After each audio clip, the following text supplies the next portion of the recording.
आप सभी प्यारे बच्चों को ज्ञान कोचिंग सेंटर की तरफ से बहुत-बहुत शुभकामनाएँ।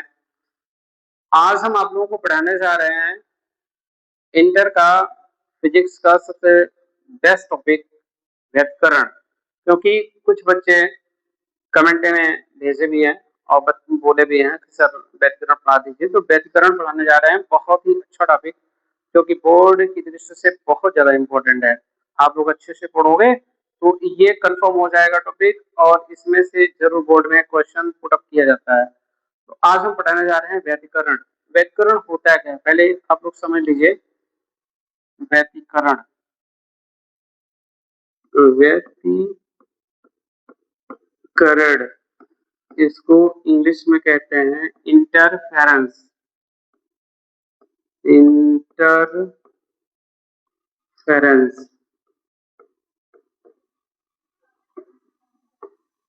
आपको बताते चले कि जो है नेचर ऑफ लाइट में कई गुण पढ़ाए गए। उसमें क्या-क्या था? प्रकाश सीधी रेखा में चलता है, प्रकाश में ऊर्जा होती है, प्रकाश में परावर्तन होता है, प्रकाश में अपवर्तन होता है, प्रकाश में व्यतिकरण होता है, प्रकाश में विवर्तन होता है, प्रकाश में ध्रुवण होता है। तो वहाँ पे एक सेंटेंस आया था प्रॉपर्टीज नेचर ऑफ लाइट में प्रकाश में इंटरफेरेंस की घटना होती है। तो इसको प्रूफ करने के लिए यहाँ पे टॉपिक आया और उसको क्लियर किया जाएगा कि कौन सी घटना व्यतिकरण की घटना कहलाती है। उससे पहले तो क्लियर था कि व्यतिकरण होता है, लेकिन होता क्या है ये क्लियर नहीं था। तो आज हम आप लोगों को व्यतिकरण पढ़ाने जा रहे हैं और अच्छे से क्लियर कर लीजिएगा और उम्मीद करते हैं कि 100% क्लियर हो जाएगा व्यतिकरण की घटना किसे कहते हैं। जैसे आप लोग देख रहे होंगे कि अगर कोई तालाब है, तालाब में अगर आप एक हलचल उत्पन्न करिए, तरंग उत्पन्न करिए, यहाँ पे इस भाग पर एक तरंग उत्पन्न करिए, ऐसे जाएगा ये तरंग और सेम एक दूसरी तरंग दूसरे प्लेस पे उत्पन्न कराइए ऐसे, तो यहाँ से भी तरंग ये जाएगी। जाने के बाद दोनों तरंगे क्या करेंगी? कहीं न कहीं एक दूसरे से मिलेंगी और जहाँ पे मिलेंगी बेटा, मिलने के पश्चात वहाँ पे आपको एक चीज़ देखने को मिलेगा कि एक नई तरंग यहाँ से उत्पन्न हो जाएगी मिल करके और वो तरंग कैसा बनेगा? वो तरंग देखने को आपको मिलेगा कि इस माध्यम में जो नई तरंग जनरेट होगी, मिल करके इस तरीके से बन जाएगी। तो इसमें क्या हुआ कि 2 तरंगे हैं, 2 तरंगे चल रही हैं, लेकिन इसमें एक कंडीशन होना चाहिए कि इस तरंग और इस तरंग की जो फ्रीक्वेंसी हो वो समान हो। जब फ्रीक्वेंसी समान होगा तब ओवरलैप करने के पश्चात माध्यम में जो नई तरंग मिलेगी उसकी इंटेंसिटी क्या होगी या एम्पलीट्यूड कह सकते हो। इंटेंसिटी या एम्पलीट्यूड क्या होगी? वो बढ़ के प्राप्त होती है। ये उसकी एम्पलीट्यूड क्या होगी? बढ़ के प्राप्त होगी। तो ये दोनों जो तरंगे आपस में मिल रही हैं कहीं पे, इसको बोलते हैं अध्यारोपण का सिद्धांत। क्या बोलते हैं बेटा? अध्यारोपण का सिद्धांत, ओवरलैप। तो यहाँ पे आप देख रहे हो कि एक नई तरंग जनरेट होती है। इसमें ये चीज़ मिलता है कि कहीं पर परिणामी तरंग की तीव्रता अधिकतम और कहीं पर न्यूनतम प्राप्त होगी। तो इसी घटना को क्या कहते हैं? व्यतिकरण कहते हैं। इसी घटना को क्या कहते हैं? व्यतिकरण कहते हैं। तो परिभाषा क्या होगी? इसको समझिएगा। जैसे मेरे कहने का मतलब है कि देखिए फिजिक्स है, फिजिक्स में जितना बढ़िया से आप समझोगे, उतना बेहतर जो है आप लिख पाओगे और ये हमेशा के लिए क्लियर हो जाता है, तैयार हो जाता है। फिजिक्स में ये चीज़ होना चाहिए। जब आप सेंस लगाओगे अच्छा खासा तो बहुत अच्छे से उसको क्लियर कर पाओगे। अगर आप रटोगे तो बस वहीं तक सीमित रहेगा, इधर रटोगे उधर भूल जाएगा। तो इसलिए फिजिक्स में अच्छे से क्लियर करते हुए चलिएगा, पढ़ते चलिएगा। इसमें क्या है? 2 तरंगे हैं, परिभाषा बताने जा रहा हूँ। इसमें क्या है? 2 तरंगे हैं, जो क्या है? समान आवृत्ति की हैं, किसी माध्यम में उत्पन्न की जा रही हैं। ये तो सेंटेंस क्लियर हो गया। जब 2 तरंगे समान आवृत्ति की, 2 तरंगे एक साथ मतलब किसी माध्यम में उत्पन्न की जाती हैं, तो उनके अध्यारोपण के पश्चात या उनके मिलने के पश्चात माध्यम में एक नई तरंग उत्पन्न होती है, जिसकी तीव्रता कहीं पर अधिकतम और कहीं पर न्यूनतम होती है, जिसे क्या कहते हैं? व्यतिकरण कहते हैं। क्या कहते हैं बेटा? व्यतिकरण।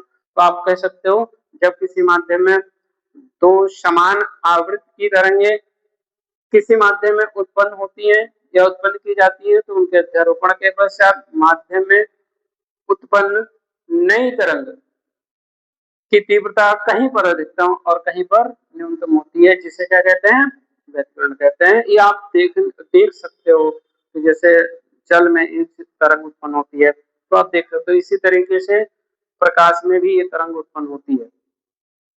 तो कहीं पर परिणामी तरंग की तीव्रता अधिकतम और कहीं पर न्यूनतम होती है, जिसे क्या बोलते हैं बेटा, व्यतिकरण कहते हैं।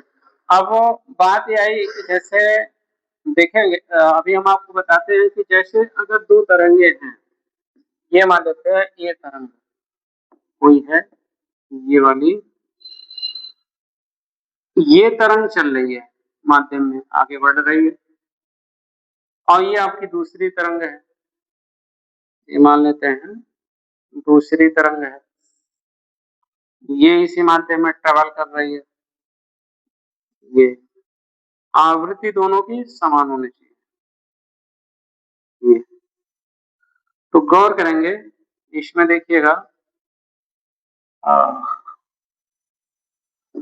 इन दोनों तरंगों में एक विशेषता ये होनी चाहिए कि दोनों तरंगों की आवृत्ति क्या होना चाहिए, समान होना चाहिए। या हम सेम फेज के लिए बना रहे हैं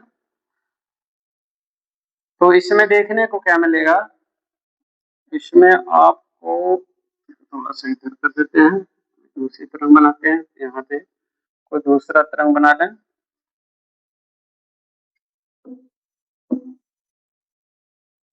ये तरंग और ये क्या कर रही है, इस माध्यम में आगे बढ़ रही है।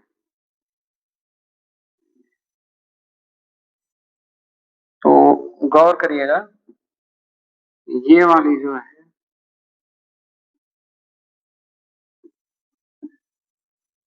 इसकी एकदम सीधा होना चाहिए।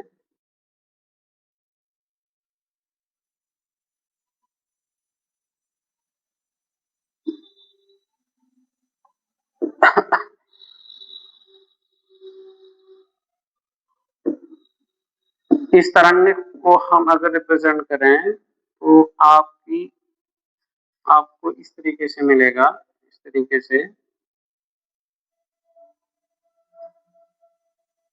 इस तरीके से आप देख रहे हो समान आवृत्ति की है, समान आवृत्ति की।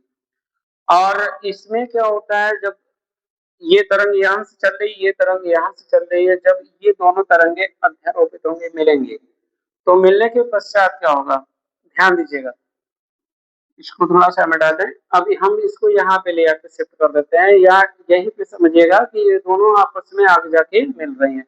मिलने के पश्चात क्या होगा, ध्यान देना, ये जो ओवरलैप करने के पश्चात ये तरंग मिलेगी उसका भी नेचर इन्हीं तरंगों की तरह ही होगा, लेकिन उसका एम्पलीट्यूड जो है वो क्या होगा, वो बदला हुआ मिलेगा।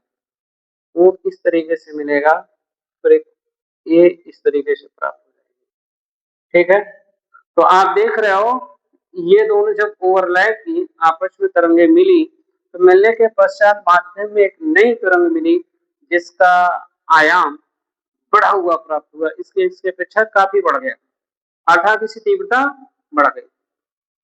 तो इसी घटना को क्या कहते हैं, व्यतिकरण कहते हैं। जब समान आवृत्ति की दो तरंगे किसी माध्यम में उत्पन्न की जाती है तो उनके अध्यारोपण के पश्चात माध्यम में एक नई तरंग उत्पन्न होती है, जिसे क्या कहते हैं, माध्यम में एक नई तरंग उत्पन्न होती है जिसमें परिणामी तरंग की तीव्रता कहीं पर अधिकतम और कहीं पर न्यूनतम होती है, जिस घटना को व्यतिकरण कहते हैं। तो जहां पे तरंग की तीव्रता अधिकतम होगी उसे क्या बोलेंगे, जहां पर अधिकतम तरंग की तीव्रता होगी, अधिकतम तरंग की तीव्रता होगी, तरंग की तीव्रता होगी, उसे बोलते हैं समपोषी व्यतिकरण। कौन सा व्यतिकरण बेटा, इसे बोलते हैं समपोषी व्यतिकरण। और जहां पर इसे बोलते हैं कंस्ट्रक्टिव इंटरफेरेंस, कंस्ट्रक्टिव इंटरफेरेंस और जहां पर परिणामी तरंग की तीव्रता आप देख रहे हो न्यूनतम मिल रही है, उसे बोलते हैं न्यूनतम तरंग की तीव्रता। जहां होगी न्यूनतम तरंग की तीव्रता जहां होगी उसे बोलते हैं विनाशी व्यतिकरण। क्या बोलते हैं बेटा? विनाशी व्यतिकरण। जहां पर परिणामी तरंग की तीव्रता अधिकतम उसे संपोषी और जहां पर न्यूनतम होती उसे विनाशी व्यतिकरण कहते हैं। और इस तरीके से आप इस डायग्राम के माध्यम से इसकी डेफिनेशन क्लियर कर सकते हो और पता कर सकते हो कि कब संपोषी और कब विनाशी व्यतिकरण प्राप्त हो रहा है। यहाँ पे संपोषी मिल रहा है, यहाँ पे विनाशी मिल रहा है। तो इसमें आप एक चीज देख रहे हो, ये तो जल में मैंने बताया, लेकिन जब आप प्रकाश में देखोगे ना, प्रकाश में ये घटना घटती है, देखने को मिलता है। तो फिलहाल ये जो हाइगन्स का जो तरंग सिद्धांत था उसके आधार पर व्यतिकरण की घटना इस तरीके से क्लियर हुई। अब इसके बाद अगर हम इसको मैथमेटिकल प्रोसेस से जाने कि आखिर कब कब संपोषी व्यतिकरण मिलेगा और कब कब विनाशी व्यतिकरण मिलेगा, इसको भी जानना बहुत जरूरी है। तो उसको हम अब बताने जा रहे हैं, वो दूसरे लेक्चर में बताएंगे। जस्ट इसी के कुछ समय के बाद दूसरा लेक्चर जब डालेंगे तब उसमें आपको बढ़िया से मिल जाएगा। तब तक के लिए धन्यवाद। ये कैसा लगा वीडियो आप कमेंट और शेयर जरूर करिएगा।